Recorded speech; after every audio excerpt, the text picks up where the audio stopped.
자, 오늘 읽으신 말씀 우리가 먼저 어디를 찾아보느냐면요. 29장 우리 어제 읽었던 말씀 한번 보시기 바랍니다. 29장 4절 보시면 그러나 깨닫는 마음과 보는 눈과 듣는 귀는 오늘까지 여호와께서 너에게 주지 아니하셨다. 제가 어제 말씀드린 것처럼 이 모압 땅에서 하나님과 조약을 맺는 출애굽 2세대의 신앙이 어떻다고 그랬습니까? 좋은 편이 아니었다고 그랬어요. 그래서 너희들 지금 깨닫지 못하고 보지 못하고 듣지 못한다. 자, 다시 돌아와서요. 오늘 말씀 왼쪽에다가 신명기 31장 27절 써놓으십시오. 신명기 31장 27절. 모세가 이렇게 말합니다. 31장 27절에 내가 너희의 배역함과 목이 곧은 것을 안다. 오늘날 내가 생존하여 너희와 함께하여도 너희가 여호와를 거역하였거든 하물며 내가 죽은 후의 일이라. 이렇게 되어 있어요. 한마디로 말하면 출애굽 2세대들이 어떻다는 거예요? 자기 출애굽 1세대 부모 세대와 뭐가 달라요? 똑같은 놈들의 이야기예요. 그러니까 자기가 이제 세상을 떠날 때가 가까웠는데 심지어는 신명기 나오는 것처럼 하나님과 모압 땅에서 지금 다시 조약을 맺어요. 그런데 하는 걸 이래 보니까 기가 차는 거예요. 이 가만 생각해 보면 여호수아서를 거쳐서 사사기에 딱 갔을 때 왜 개판이 되는지를 알 수가 있는 거예요. 왜? 그게 눈에 보이는 거예요, 지금. 모세는 그게 보이는 거예요. 그게 보이는데, 자, 제가 항상 강조하죠. 신앙은, 그리고 하나님의 말씀은요, 사람에게 초점을 맞추면 안 돼요. 제가 이렇게 표현한 적이 있죠. 기도할 때 여러분 자신을 묵상하지 마세요. 내 마음, 내 생각, 내 처지, 내 수준. 여러분 하루 종일 한번 생각해 보세요. 결론이 날까요, 안 날까요? 안 납니다. 생각하면 생각할수록 나는 정말 나쁜 놈이고 그 놈도 정말 나쁜 놈이야. 그러니까 신앙은요. 신앙, 믿고 앙 바라는 건 우리를 바라는 게 아니고 하나님을 바라는 거예요. 제가 왜 이걸 설명하느냐. 모세가 말하고 있는 출애굽 2세대의 수준을 깊이 묵상해 보세요. 답이 없어요. 이게 포인트예요, 오늘 말씀에. 자, 10절 보시기 바랍니다. 오늘 너희 곧 너희의 수령과 너희의 지파와 너희의 장로들과 너희의 지도자와 이스라엘 모든 남자와 너희의 유아들과 너희 아내와 및 내 진중에 있는 객 너희를 위하여 나무를 패는 자 물 깃는 자까지 다 여호와 앞에 서 있다. 모압 평원에 이스라엘 백성들만 빼놓은 게 아니고요. 같이 함께한 전부 다 같이 지금 뭐 하고 있다는 거예요. 하나님 앞에 조약을 맺고 있다. 그런데 출애굽 2세대도 흉악한 놈들인데 옆에 있는 객들과 그리고 나무 패는 자는 수준이 어떨까요? 그러면 어린 애들은요. 뭔지 알고 있어요? 하나님은 그걸 안 가리는 거예요. 다 모아놓고 자 조약을 맺자. 하나님은 하나님과 조약을 맺는 사람들이 어떤 수준인지가 중요하잖아요. 자, 조약을 맺고 난 후에는 좀 달라지지만 조약을 딱 맺을 때 그때 사람들은요. 하나님은 그 사람 전부 다 품어요. 그리고 그 사람들의 수준을 보고 한번 조약을 맺어볼까. 그렇게 말씀하신 적이 없어요. 그래서 강조점이 어디로 간다고요? 사람이 아니라 하나님께 간다고요. 자, 다시 봅니다. 12절에 보면 너희 하나님 여호와의 언약에 참여하여 줄 것이 바랍니다. 자, 언약에 참여하여 하며 줄 것이고요. 또 밑에 보면 내 하나님 여호와께서 오늘 네게 하시는 맹세에 참여하여 줄 것이고 13절에 여호와께서 너에게 말씀하신 대로 너희 조상 아브라함과 이삭과 야곱에게 자 맹세하신 대로 줄 것이에요. 언약에 참여하고 맹세에 참여하고 하나님께서 맹세하신 대로 오늘 너희들을 세워 자기 백성을 삼으시고 그는 친히 내 하나님이 되시려 함이다. 자, 언약에 참여, 조약에 참여하는 거잖아요. 맹세도 조약이에요. 또 야곱에게 아브라함과 이삭과 야곱에게 맹세하신 것도 조약이에요. 창세기 15장에 나오잖아요. 짐승 쪼개고 지나가는 거. 그거 조약이에요. 그러니까 지금 신명기 전체의 조약의 결과는 뭐냐면 목적은 뭐냐면 자기 백성 삼으시고 하나님이 데려가시는 거예요. 무슨 말이냐면 이스라엘 백성들이 하나님 우리는 하나님 마음에 듭니다. 조약 맺읍시다. 라고 말한 적이 성경에 한 번도 안 나와요. 사람이 초점 가는 게 아니라 조약을 맺으시는 하나님께 초점이 가 있어요. 이게 진짜 중요한 포인트예요. 그래야 사람은요, 특히 하나님 믿는 사람은 실망하지 않을 수 있어요. 우리가 초점이 아니에요. 하나님의 초점이고요. 또 11절에 보면 제가 줄 거라 그랬죠. 참여한다. 참여 뜻이 뭐죠? 그래, 많이 쓰는 말이죠. 그러면 자, 이렇게 씁시다. 자, 생각해 봅시다. 자, 야유회에 참가한다. 이 말 써본 적이 있죠. 야유회 같이 가자. 그러니까 그 야유회 가는 거 참가자 명단에서. 그런데 야유회에 참여한다는 말 써요? 아니면 야유회 참여자 명단 이런 말 써요? 잘 안 씁니다. 또 참가자라고 하죠. 이번 마라톤에 참가한다. 참여한다. 조금 다른 차이가 있겠죠. 자, 참여라는 말은요. 참가하여 관계한다 이 말이에요. 자, 관계자 외 출입 금지 이런 말 들어본 적 있죠. 조금 더 깊이 들어간단 말이거든요. 그러니까 이 언약에 참여한다는 말은요. 언약에 참가하겠다고 서명하고 그러고 나서 계속 그 약속을 이어가는 거예요. 그러니까 야유회 같은 경우에는 참여했어요. 자, 야유회 갔다 왔어. 그 다음날 또 야유회 가요? 아니면 야유회 갔다 온 사람들과 계속 먹고 자고 같이 해요? 안 하잖아요. 그런 건 참가고 참여는 한번 이름 딱 쓰면 계속 그렇게 관계가 이어지는 거예요.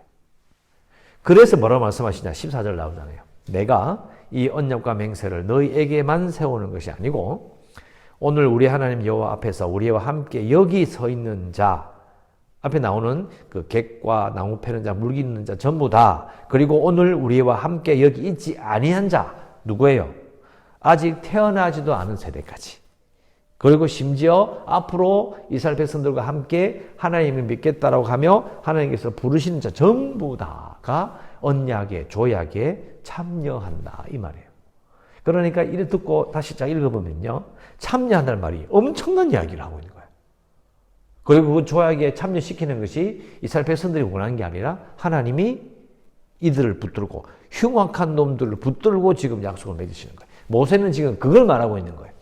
그러면서 자 16절 우리가 애굽 땅에서 살았던 것과 너희가 여러 나라를 통과한 것을 너희가 알지 않느냐. 너희가 또 그들 중에 있는 가증한 것과 목석과 은금의 우상을 보았다. 자, 우상 숭배 걱정을 또 합니다. 그래서 18절 너희 중에 남자나 여자나 가족이나 집 하나 오늘 그 마음이 우리 하나님 여호와를 떠나서 그 모든 집 민족의 신들에게 가서 섬길까 염려하며 그래서 이렇게 여기서 줄 밑으로 이렇게 이 글자 옆으로 빗금 딱 치세요. 염려하며 빗금 딱 치세요. 이게 문장이 잘리는 거예요. 민족의 신들에게 가서 섬겨서는 안 된다라고 딱 잘려요. 문장이. 영어를 보면 그렇게 됩니다. 또 그리고 독초와 쑥의 뿌리가 너희 중에 생겨서는 안 된다 이런 말이 되죠. 그러니까 우상 숭배하면 안 돼. 그리고 그 우상 숭배를 말미암아 독초와 쑥의 뿌리가 생겨나는 거예요. 자, 독초와 쑥의 뿌리는 어떤 문제가 있죠? 사람들을 괴롭히는 거죠. 자, 독초는 독초입니다고 지나가면 되는데 독초가 아니라고 먹어서 문제가 되는 거거든요. 산에 놀러 갔다 독버섯이 있다. 여러분 독버섯은 아주 예뻐요. 아 예쁘네 먹으면 죽어요. 그냥 독버섯이라고 지나가면 그건 아무 문제가 없어요. 그런데 독초가 된다 이 말이 뭐냐면 독초가 생긴다는 말이 뭐냐면 먹어서 탈이 난다는 거예요. 죽을 수도 있다는 거죠.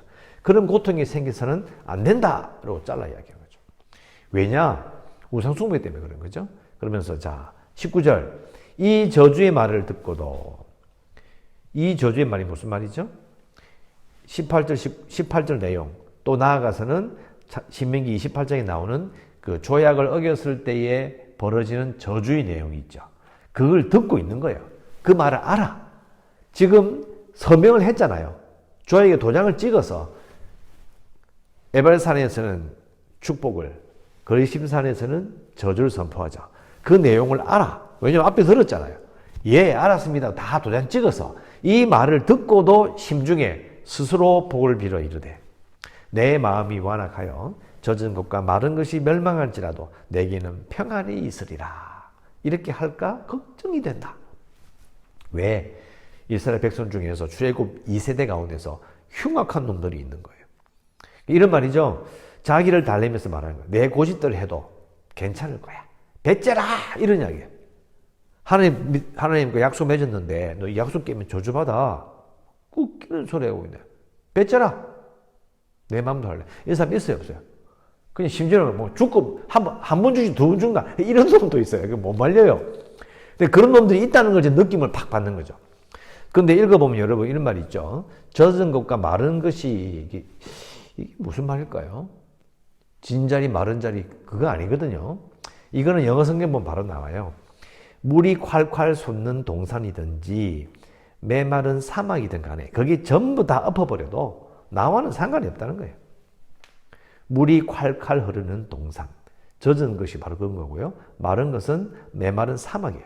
그러니까 물이 솟는 동산, 좋은 땅이든 메마른 사막이든 그걸 막 엎어버리고 난리가 나도 나하고는 아무 상관이 없어. 나는 괜찮아. 이런 이야기예요. 야, 이게 얼마나 교만한지 알 수 없어요. 바로 이러한 그런 자들이 있다라는 것을 모세는 분명히 말하고 20절에 이런 자를 사하지 않으신다. 이런 자가 뭐죠? 나쁜 놈 이게 아니고요. 조약의 저주를 듣고도 어긴 자예요. 사하지 않으실 것이다. 아까는 사람들이 뭐 좀 흉악해도 하나님께서 약속을 지키신다. 그게 아니고요. 여기 나오는 20절 말씀은 이 종주권 조약의 저주를 행할 때에 적혀있는 상투적인 표현이에요. 그 당시에 종주권 조약에는요. 축복의 말씀도 있고 저주의 말씀도 있잖아요. 그런 저주를 썼어. 저주 써놓고 저주가 설마 내리겠나? 이렇게 말할 수 있는 건 아니잖아요. 그러니까 저주를 써놓고 그 저주를 끝까지 어긴 놈은 사하지 않으신다. 여호와의 분노와 질투의 불이 부어질 것이다. 이렇게 이야기하는 거죠. 물론 이제 지나가면 하나님께서는 출애굽 2세대가 결국은 여호수아 전쟁 그리고 사사기에 이를 때 개판이 돼도 끝까지 그들을 붙들고 계실 이유가 있죠. 그냥 저주를 내려서 그들의 이름을 여기 20절 끝에 나오잖아요. 천하에서 지워버리시지는 않아요. 뭐 죽은 자도 있겠죠. 있으나 그러나 민족 전체를 향한 하나님의 그 약속은 폐기되지 않습니다. 이걸 꼭 기억해야 합니다. 21절 여호와께서 곧 이스라엘 모든 지파 중에서 그를 구별하시고 그가 누구냐? 조약을 어긴 자를 구별하시고 이 율법책에 기록된 모든 언약의 저주대로 그에게 화를 더하실 것이다. 하나님께서 이렇게 마무리하십니다. 이제 모세가 하나님의 뜻을 분명하게 선포합니다. 자, 기도 제목을 읽어 씁시다. 신구약 하나님의 말씀을 믿고 참여한 성도로 살겠습니다. 신구약 하나님의 말씀을 믿고 참여한 성도로 살겠습니다. 자, 신명기에 나오는 이 종주권 조약을 이해하면요. 신약 구약이 약자가 조약이라는 걸 알 수 있습니다. 그냥 약속이 아니에요.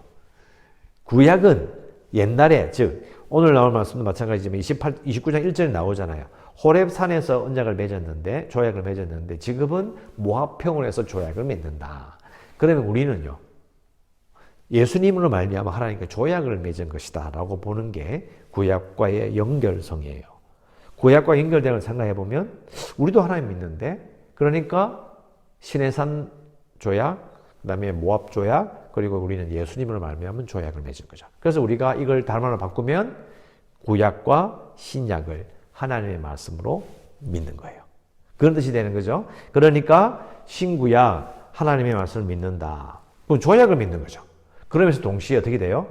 그 약속에 그 조약에 참여한 자가 되는 거예요. 우리가 하나님 믿는다는 것이 얼마나 엄중한 것인지를 알 수가 있는 거죠. 그러한 성도로 살겠습니다라고 꼭 기도하시고요. 우리 교회가 국내 방주가 될 수 있도록 그 재개발을 위해서 코로나19 백신과 치료제를 개발을 위해서 기도해 주시고 연약한 성도들을 위해서 주일학교와 선교지를 위해서 또 이 나라를 위해서 기도하시고 오늘도 은혜 가운데 살아가시기를 주의 이름으로 축원합니다. 기도하겠습니다.